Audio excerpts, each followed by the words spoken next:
podcast. It's the realest channel online. If you're not subscribed, you're out your fucking mind. There's several groups that I follow on Facebook that revolve around relationships.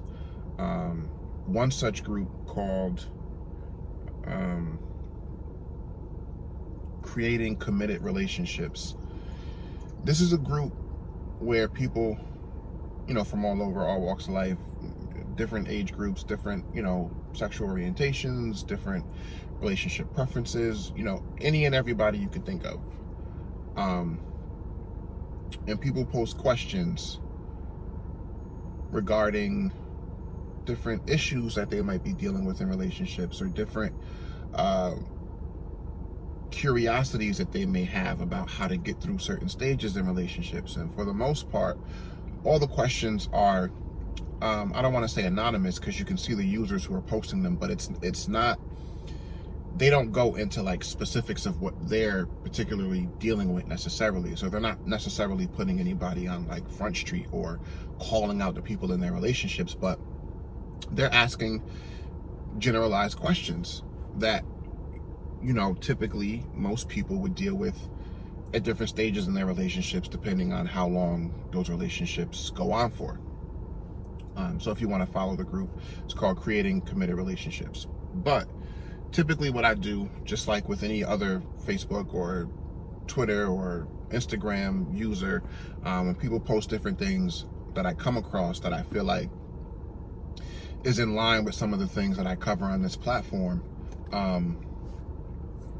I'll pull the post and brainstorm about it for a little bit, and then I'll get on here and talk about it.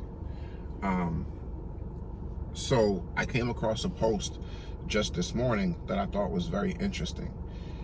On this platform, pretty much since this platform's inception, I've tried to get people to understand, right? First of all, I'm no expert. I'm no relationship expert. I'm not a relationship counselor. I'm not any of those things. I'm just someone who, throughout the entirety of my adult life, even spanning back to my teenage and young adult years, within my circle of cohorts and friends and acquaintances,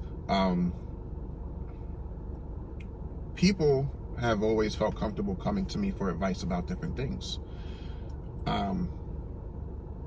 I would like to think, just because I'm an observant person and I study people, I study relationships, and I've always kind of been that way. And if you're into astrology at all, me being a Libra, most Libras have certain traits and ideals when it comes to relationships and friendships and dealing with people in the interconnected web of human nature and the things that connect us all and the way those things connect us. So people like me, fellow Libras, and even people from other astrological signs who fit into the same category, usually within their circles make, a good person to talk to and go to for certain insights about certain things. Whatever. That's the brief backstory. But this question centers around some of the things that I've touched on again and again on this platform that alludes to, from my perspective, why adult relationships, present day, are so difficult to navigate through and maneuver in and around, and why it's only getting worse. This is the question. It says, what's the hardest part about getting someone to understand you?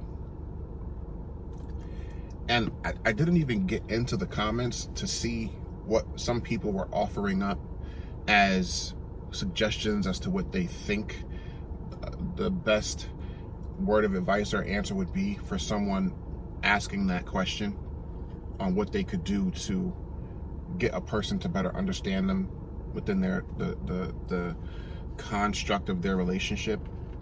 And I didn't do that because I already know what the typical answers would be. And with this question, not anything against the person who asked it, because it's a very serious and honest question, and most people who have been in a committed relationship or an intense relationship with someone that they really are into and that they really want to make things work with have had this question at some point. We all have. at some point in time in our lives, and if not every relationship that we've been in, at least one relationship, you've wondered that. But this is the thing. The real and honest answer to this question is nothing. You can't do anything subtle, comprehensively. You literally, physically, emotionally, mentally, spiritually, you can't do anything to make a person better understand you. People either understand you or they don't. It's unfortunate because the personal connections that we make in society and in our circles and with the people that we spend the most of our time with, those relationships don't operate the same way a professional relationship does, like a business relationship, or work, any kind of work relationship, where there are things that you can do professionally and things that you can do, within your craft or within the class of the people who also do the same craft that you do. There are things in the corporate and business world that you can do to get people to respect what you're doing and respect your talents and understand what your value is. Of course, 1,000%. That's totally different from the personal world, the personal connections that we seek with friends and intimate partners.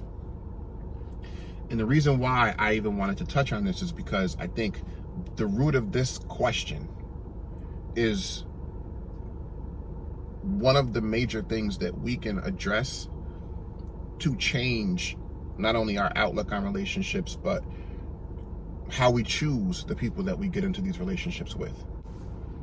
When you are getting through those early stages of your relationship and you're getting to know a person, they're getting to know you, and those layers begin to be peeled back, and you start to get into a groove where now you're coexisting and you're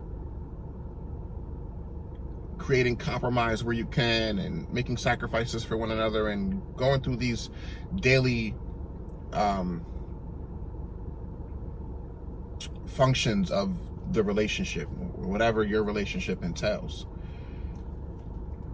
You start to, if you're paying attention, as we all should, and if you're cognizant of those moments as they transpire, you start to realize the compatibility between you and that person.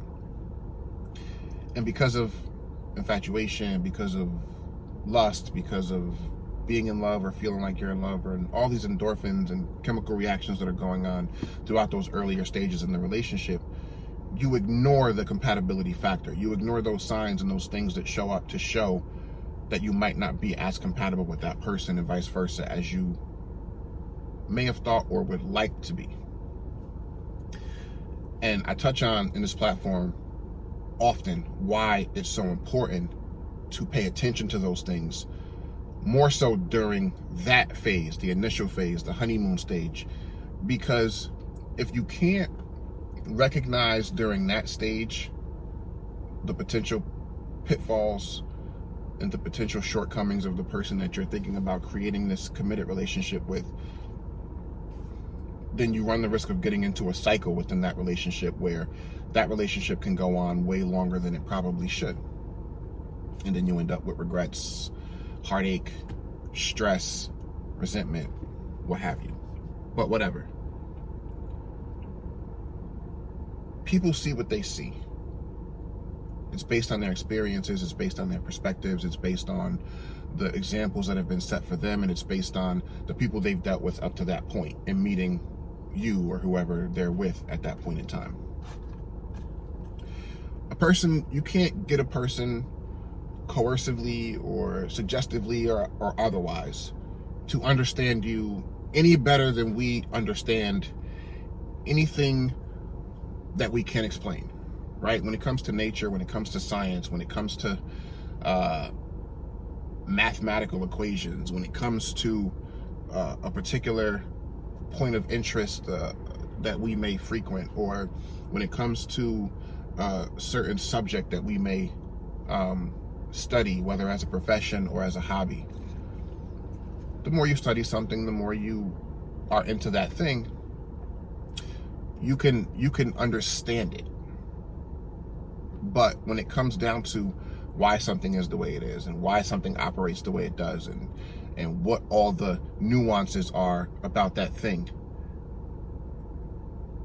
it's no more than we can really understand, right? Science is all guesswork for the most part. Educated guesswork, but it's all guesswork. We don't really know what's out there in the universe. We don't really know why the planets are aligned the way they are. We can hypothesize about why we think gravity works the way it does, and we can hypothesize about whether or not we think there's life on other planets based on the elements and the organisms that we have here that support life versus where we think they may have come from, and why other planets don't have them in the solar system that we inhabit, and what goes on in whatever other potential solar systems there are out there. It's all guesswork.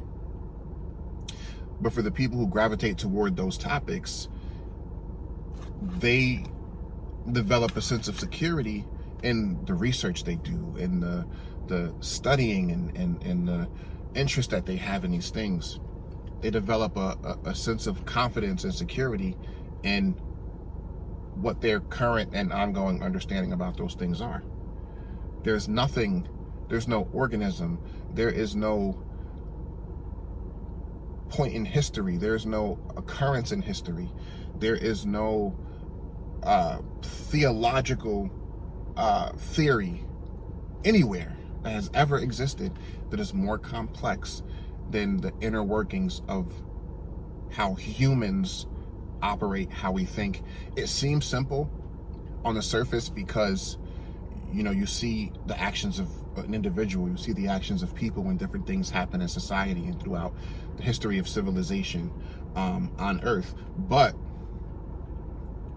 you really don't, at the end of the day, have the slightest idea of how to quantify where ideas come from and how those ideas are manifested, and how, you know, you can be a parent, for example, and have 2, 3, 4 kids, raise all those kids in the best environment that you could possibly provide, with the best guidance as a parent that you could possibly provide, with the current knowledge and wisdom that you have, you know, throughout that parenting process. And anybody who's a parent knows, even in the younger stages, as your kids develop through their toddler years and into adolescent years, those 2, 3, 4 kids can turn out completely different from one another, even though you put the same tools and the same dedication into raising those kids. And the point is this: there is no way to make a person who doesn't understand you better understand you. And I think, unfortunately, because it would make relationships better if this were the case, if you could make people better understand you by knowing your story and by being open and honest with them and by sharing those most intimate, dark details and secrets about yourself and your past and the things that you've survived through. But sadly, you can't. And the people who are heartbroken because of their love interest that they wish would better understand them, but they just don't, and they can't figure out how to get them to understand them. I think people should take solace in, one, knowing that no matter what you do, despite your best efforts, even when you think you're doing something that may seemingly make a person better understand you, really what's happening is that's that person with their own mentality, their own perspective, and how their mind works, and them just being an open-minded person, because that's what they've grown to be within themselves. They come to better understand you the more they know about you. Some people have that and some people don't. And some people will just understand some people more so than they will other people. I think the trick is, because there are learned behaviors that we can strengthen and we can learn through repetitive practice and conscious practice. There are certain tools that we can strengthen on how to better choose partners.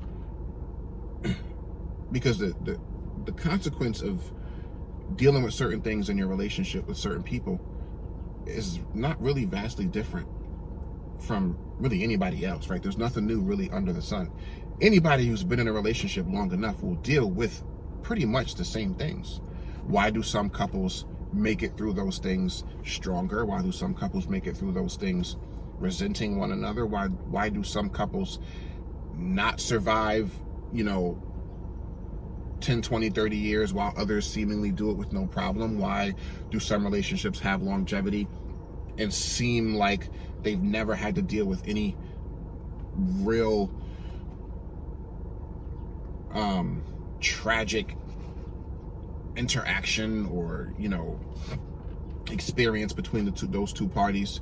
And why does it seem like other people deal with it in every single relationship? It's because, and obviously I don't really know, but based on my experience, it's because there's a vast difference between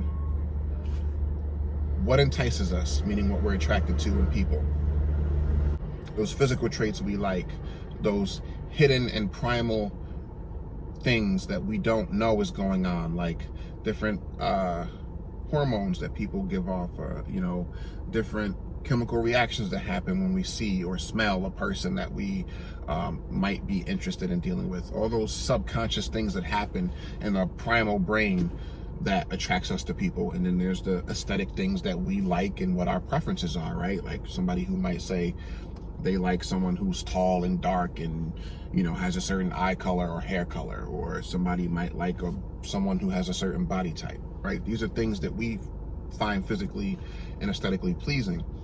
It has nothing to do with the mental connection and how those two people can communicate with one another and deal with certain puzzles together and navigate through the ebbs and flows and ups and downs and peaks and valleys of a relationship if they were together long term. Some people just like what they see. Some people are just with certain people for social status. Some people are with certain people because in the moment they just feel good being with that person, or some people just like attention. Some people just feel like they're better off with a person, even not the best person for them. They're better off with someone rather than being alone. There are a lot of reasons we choose to be with the people that we're with. But for true understanding, for true fulfillment in a relationship, first of all, you have to understand yourself. Once you understand yourself, you will never have to ask the question, how do I get another person to better understand me? Because by learning how to understand yourself, you'll realize two things. One, you'll realize I understand me and how I work completely and realistically and honestly. And because I understand myself, I understand the work that had to go into me understanding myself. And so because of that, I understand that there is no other person outside of me that will ever truly understand me and how I work and how I operate.